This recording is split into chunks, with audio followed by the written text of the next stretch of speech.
ഇന്ന് ഞാനൊരു വെണ്ടയ്ക്ക സ്റ്റ്യൂ ഉണ്ടാക്കാൻ പോവാണ്.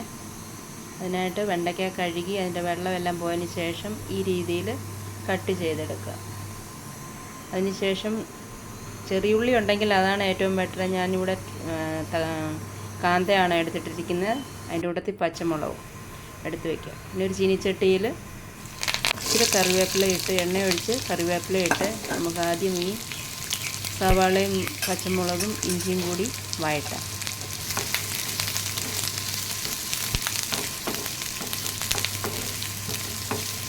അതൊരുവിധം അതിൻ്റെ ഇതെല്ലാം കളറൊക്കെ മാറി വരുന്ന സമയത്ത് നമുക്കതിലേക്ക് അരിഞ്ഞു വെച്ചിരിക്കുന്ന വെണ്ടയ്ക്ക അതിലേക്കിട്ട് നന്നായിട്ട് വഴറ്റിയെടുക്കാം.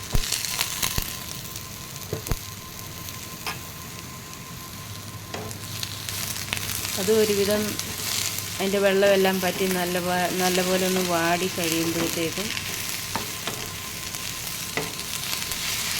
ഈ കളറൊക്കെ ആകുമ്പോൾ നമുക്കത് ഇത്രയും മതിയാകും. അത് കഴിഞ്ഞ് നമുക്കതിലേക്ക് കുറച്ച് മല്ലിപ്പൊടി, ആവശ്യമുള്ള മല്ലിപ്പൊടിയെ, ഞാൻ ഇതിപ്പം 1/4 കിലോ വെണ്ടയ്ക്ക എടുത്തേക്കുന്നത്. ആവശ്യമുള്ള മല്ലിപ്പൊടി ഇട്ട് മല്ലിപ്പൊടിയുടെ പച്ചമണം മാറുന്ന വരെ ഒന്ന് ചൂടാക്കുക.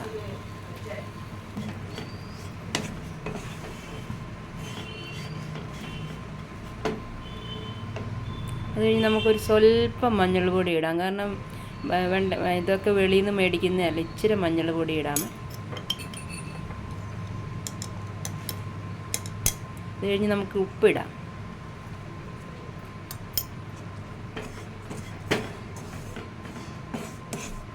അപ്പം നമ്മൾ നേരത്തെ ഒരു തേങ്ങ ചിരകി അതിൻ്റെ തേങ്ങ പാൽ എടുത്ത് വെച്ചിട്ടുണ്ട്. 1ഉം 2ഉം പാൽ വിട്ടിട്ട് 3ാമത്തെ പാലാണ് എടുത്തേക്കുന്നത്.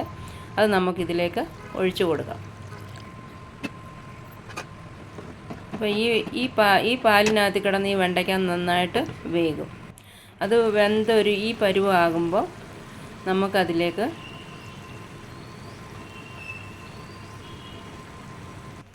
രണ്ടാം പാല് ഒഴിച്ചു കൊടുക്കാം.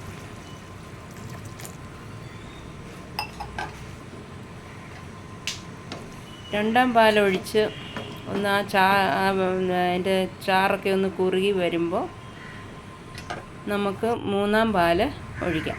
3ാം പാലൊഴിച്ചൊന്ന് ചൂടാക്കുകയാകാവേ. അപ്പോൾ 3ാം പാലിൽ നമുക്ക് ഇതിന് വേണ്ടിയ മസാല ഇടണം. നമ്മൾ ചിക്കനൊക്കെ ഇടുന്ന മസാലക്കൂട്ടാണ് ഇടേണ്ടത്. അതിട്ട് ഒന്ന് ചെറിയ രീതിയിൽ തിളപ്പിക്കരുത്, ചെറിയ രീതിയിൽ ചൂടായി കഴിയുമ്പോൾ നമുക്കത് സ്റ്റൗ ഓഫ് ചെയ്യാം.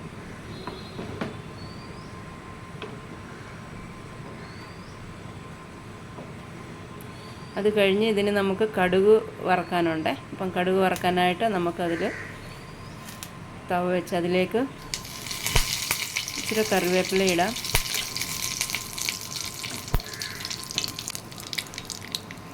എന്നിട്ട് കറിയിലേക്ക് ഒഴിക്കുക. വേറെ ഒന്നും ഇല്ല. അത് എല്ലാവരും ഒന്ന് പരീക്ഷിക്കണേ. Thank you for watching my video. Bye. ഇഷ്ടപ്പെട്ടാൽ ലൈക്കും സബ്സ്ക്രൈബും ചെയ്യണേ. ഓക്കെ.